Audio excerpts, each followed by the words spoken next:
வணக்கம். G news Tamil 24x7 செய்திகளுக்காக செய்தி வாசிப்பவர் வித்யா. கிளிக்கோடி அருள்மிகு ஸ்ரீ செல்வ விநாயகர் ஆலயம் அருள்மிகு ஸ்ரீ மகாலட்சுமி ஆலய மகா கும்பாபிஷேகம் சிறப்பாக நடைபெற்றது.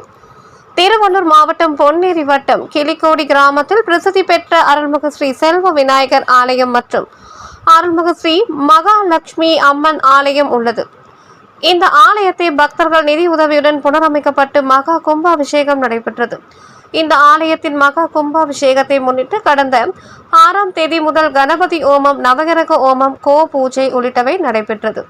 இன்று காலை மகா பூர்ணாகுதி, யாத்ரா தானம் உள்ளிட்டவை நடைபெற்றது.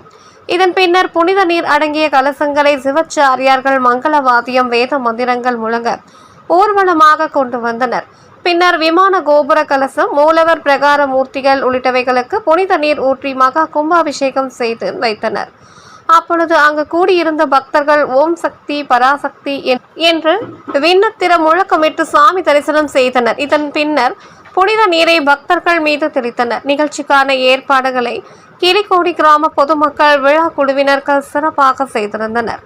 இதன் பின்னர் அனைத்து பக்தர்களுக்கும் திருக்கோவில் வளாகத்தில் அறுசுவை உணவு வழங்கும் மாபெரும் அன்னதான நிகழ்ச்சி சிறப்பாக நடைபெற்றது. நாளை முதல் 48 நாட்கள் மண்டல அபிஷேக நிகழ்ச்சிகள் நடைபெறுகிறது. பரிபூர்ண அனுகிரகத்தினாலே தற்சமயம் ஸ்தூல கோபுரம் என்று கூறப்படுகின்ற மகாலட்சுமி அம்மையினுடைய கோபுரத்திற்கு மகா கும்பாபிஷேகமானது நடைபெற உள்ளது. ஆகையால் பக்தமை என்பவர்கள் அனைவரும் கண்டு தரிசித்து எல்லாம் வல்ல சக்தி ஸ்வரூபானமூர்த்தாயே தத்பிரகாத்ராஜே அகோரஹதயாஜே பாவ